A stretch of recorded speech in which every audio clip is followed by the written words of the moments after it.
Challenges of preparing for Carolina. I know they've had one game and some exhibition games, but what stands out about them? What challenges do they present? And are you guys, is this something you get, every game's important, but is this something you get excited about doing, going out there and playing in that venue?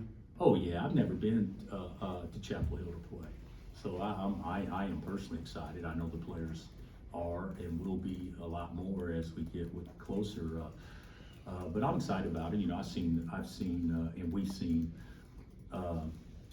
you know, the exhibition and obviously the game against Central Arkansas, and you know they got a pretty impressive freshman too, and they're big. They're always great on the glass. They're always great in transition, and they're skilled on the perimeter and make shots, and certainly, you know, and playing, you know, at their place in front of what 21 or 22, whatever the number is, will be a tough challenge, but one that we need to go through to kind of see where we're at and hopefully learn from. First time KU as a program even has played in Chapel Hill. What kind of value do these marquee home and homes provide in this era of college basketball specifically? Well, I think anything to promote our sport at a time when football is at its peak, in my opinion, collegiately, with the championship, with the BCS championship and 12 teams making it. So many great things that football has done to keep the interest longer and peak interest right when we're starting. So I think these are the type of games that we have to play, need to play for our sport to at least split a little bit of the attention. And now granted, all eyes that are college athletics fans aren't going to be on men's basketball in the way they're going to be on it in February and March, obviously, in early April. But we got to keep the interest. And this is the way you do it, in my opinion, is play these marquee matchups. Bill, when you were young, kid, Hold on. Did you say when? yeah, well, you're still young. Oh, okay. But, Okay. you know, Well, you said when. I made it said a sound kid. like- I said a kid. Okay. You know? When you were young, though, you spent so much of your life in Kansas, Oklahoma, even Illinois, right? Like when you were a kid growing up, what did you think about Carolina? Did you know the program? Did you know Oh it yeah. existed? Well, personally, I've always kind of studied the sport in a way that's probably a little bit more intent and different than way most kids my age did. Sure. So I wasn't as aware about Kansas and the history, but I knew that, you know, Coach Smith played at Kansas. I knew that, and you know, I've known there's been times in Carolina where, you know, they've had you know, 10, 11 pros on one team.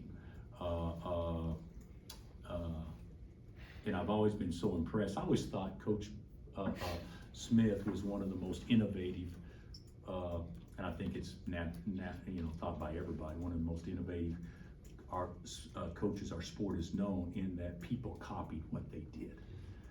And then of course, Coach Williams-Roy, you know, obviously continued that and actually did a lot of the same things they did at Carolina, at Kansas, at times, even better than the past. And then him going back to Carolina, you know, they won 3. So it's an impressive situation, but it means more to us and to them probably because our programs are so entwined.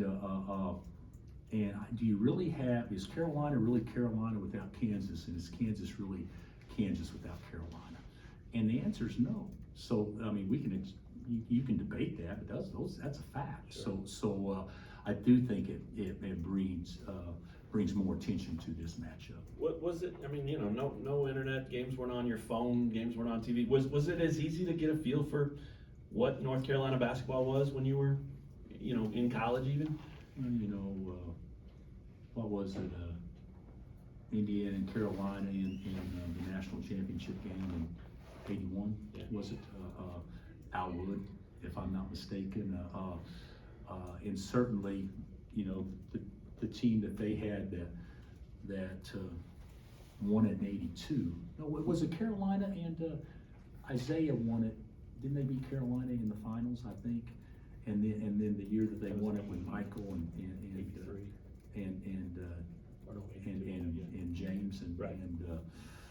Sam and all that stuff was on that team. I watched that, studied it in large part because that was my era when I was in college.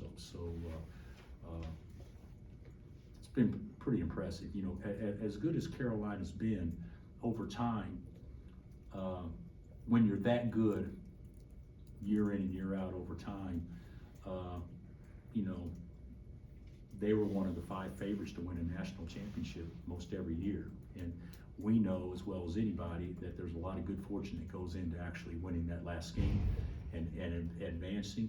But the consistency that they've shown over time to me is, you know, there's obviously a lot of great programs out there, but when you talk about blue bloods and you're talking about, you know, Kentucky and Carolina, Duke, Kansas, Indiana, you know, you're talking about the winningest programs ever, St. John's, certainly, you know, nobody can claim more history to our sport than what this aforementioned schools I just talked about. Does that UCLA. resonate with your guys? What No. what do your players think going into this one? Well, they'll be excited to play, and they'll think Carolina, but they're not going to think Carolina the way I think Carolina. When I think Carolina, I'm thinking historical. Right. They're going to think Carolina as in this team or this moment. Yeah. So, Do you look back much at last year's game at all, or is that too far in the past to think much about it? I've watched it. I think we can look back and see how individuals for them played and how downhill Trimble was and a lot of different things like that. But the reality of it is they have a different team. We have a different team. So I doubt the way they try to play against us may be consistent in theory, but personnel and tweaking, I don't think they'll look like the same team that they had last year, just like I don't think we will either. You've talked about wanting your guys to play to their size in the front court. How important is that going to be against this Carolina team? Well, I think it's going to be very important. Caleb's probably off to as good a start as any freshman in the country. And he's, you know, I watched him the other night, and Carolina's got 12 points in the first 3 minutes of the game, and he's already got 4 dunks, you know, or whatever. It's impressive. And obviously their post guy, you know, he played well against us last year, you know, at Arizona, and in the Big 12 tournament game especially, and made some key plays. And then, you know, they got transfers and they're new. And I would think, I can't speak for Hubert, but I would think there's an element of excitement in their camp just because it is new and fresh and exciting. And I think that's kind of what we have too. So I see 2 similar teams that probably both don't know really how good we are yet, but both have a chance to be really good. When it comes to Darren and the cramping that's come up, how long has this been something that he's dealt with? Did you see it from him in high school? And, No. and how concerning is that? It's concerning because, you know, we're not going to be near as effective him playing, you know, 16 minutes a game, you know, but it's something that we don't anticipate being anything that lasts. But you know, we're taking it serious and feel like that we're in better shape than we were obviously a week ago. Just to go off that, obviously Friday could be a game where he might need to play extended minutes. Is he feeling any better? Might need to play what? Maybe more minutes than. Yeah. I mean, I think he's averaged 23. Yeah, but there's not real minutes. Right. He played 14 minutes against Louisville and played 16 minutes the other night because second half, you know, he wasn't effective coming out. So to your point, extended minutes would be more than that. I'm seeing as extended minutes being in that 32 to 35 range. Yeah. And with Cole, obviously I know his shot's not falling right now, but he's rebounding and keeping balls alive. Do you like what you've seen with him? I mean, do you worry about him maybe forcing things, or is he not maybe there yet? I like his aggressiveness. I love him as a player. I think he tries really hard. he competes, he wants to get better. The ball's not going in the hole like it was earlier, in large part because I think he's too amped up and too excited, and he probably needs to, you know, slow down a little bit. I think he's playing sped up, and when you play sped up, obviously you don't shoot it as well, but he will. I mean, don't you anticipate all guys first time the lights come on being in that situation for the most part, unless your name's Peterson. So. Was he able to go today, and is he frustrated at all? Yeah, Darren practiced today. I didn't sense frustration on his face or anything, but yes, he practiced today. And last night too. So it's looking a lot better since the game. As far as him being out there, well, he was out there in the game. I can't predict what's going to happen after he goes extended period of time or whatnot. But he's been out there, so haven't seen any issues. What do you think of them adding an international player this week? Yeah, I don't know the exact reasons for that. It was NCAA eligible, but Carolina had to clear him. Was that? Am I right on that? But he's an impressive guy. You know, he comes in right off the bat and he doesn't hesitate. And he's pulling it from deep, and obviously he's a guy that can stretch it and also very skilled. So that'll certainly make their team better. When Roy was their coach, did you guys ever discuss a home and home? No. I don't know that would have been the right thing to do anyway. It would suck for him, and it would suck for me.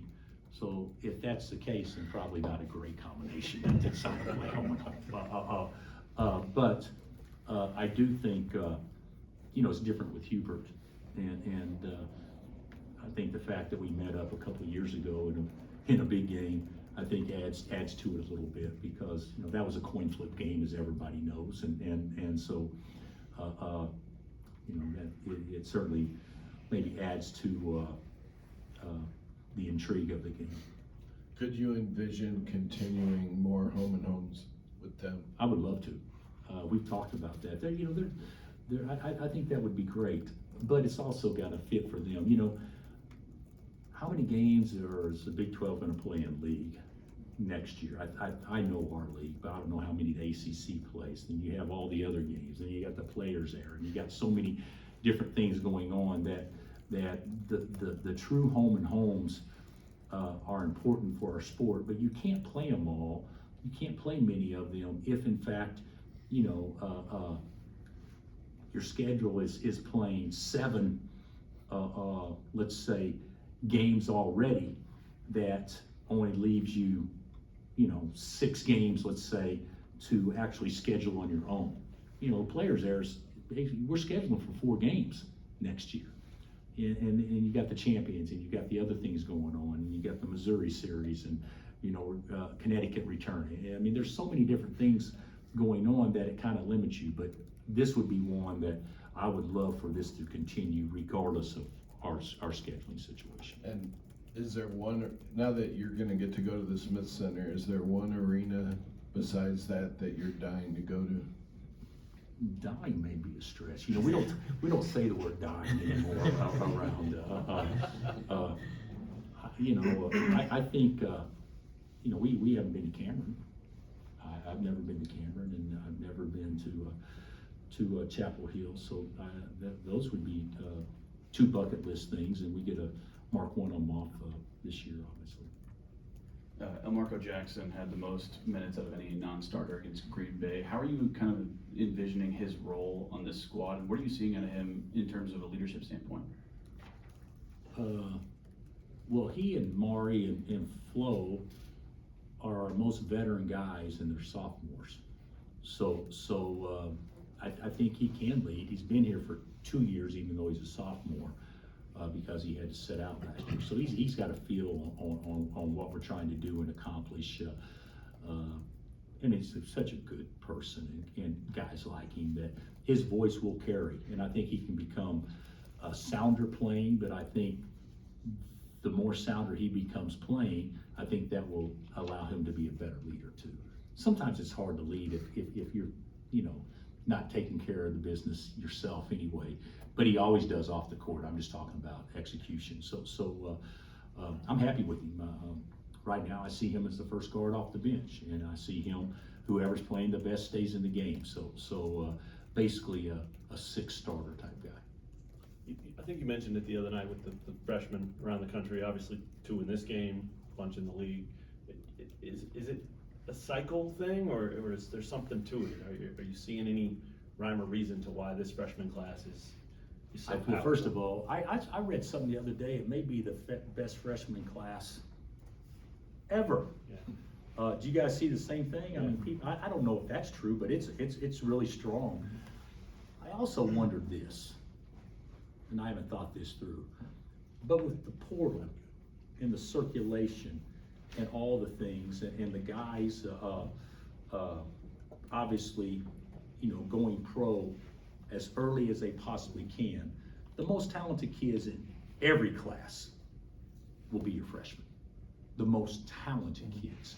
And then I wonder if maybe in the past, the portal kids have been the headliners of recruiting classes, where this year, the freshmen are the headliners of recruiting classes. Now, I didn't mean that you don't have some great portal guys, but I don't think they've gotten the same hype. And so much of how we view things is based on how things start, because it sets the tone for the first part of the season or whatever. And so that's why I think, with the freshmen all performing at such an elite level, all the talk has gone to them naturally, and deservedly so. So whenever you have marquee games and the freshmen are the best player in all those games, obviously that's going to be what's talked about the most. Just wondering, when you have guys like Darren and Melvin who can get to the basket and score, and how does that maybe make you guys look different? How does that change things for you guys? Well, I think most teams have that to an extent, but the one thing about it is last year, Juan was our guy, loved him, but he couldn't be a guy that just breaks people down and go get his own shot. Whereas speed, even Tyshawn, even back in the day, he may not be the guy that we're playing to score the ball, but he's the guy that can force help. And Melvin can certainly do that. And Darren is kind of like what we would probably, if we're comparing going back in a late clock situation, being kind of like the Sharon for us. Just more on Melvin, his leadership, he looks like he wants that role, taking that role, and also in a game where there's so many 5-stars going at each other, he probably was not the highly recruited guy. He looks like a guy that likes to play with an edge. Do you see that? Yes, I do. Dave, I hope that's the case with him. I don't think, I think people will use whatever they can as motivation to try to fire themselves up and raise their own level. There's no question about that. I don't think Melvin looks at it saying, this guy was recruited ahead of me, so therefore that turns me up more to actually go him. He's a guy that went JUCO. Out of high school. It wasn't like he was the 25th guy on a 24-man McDonald's roster.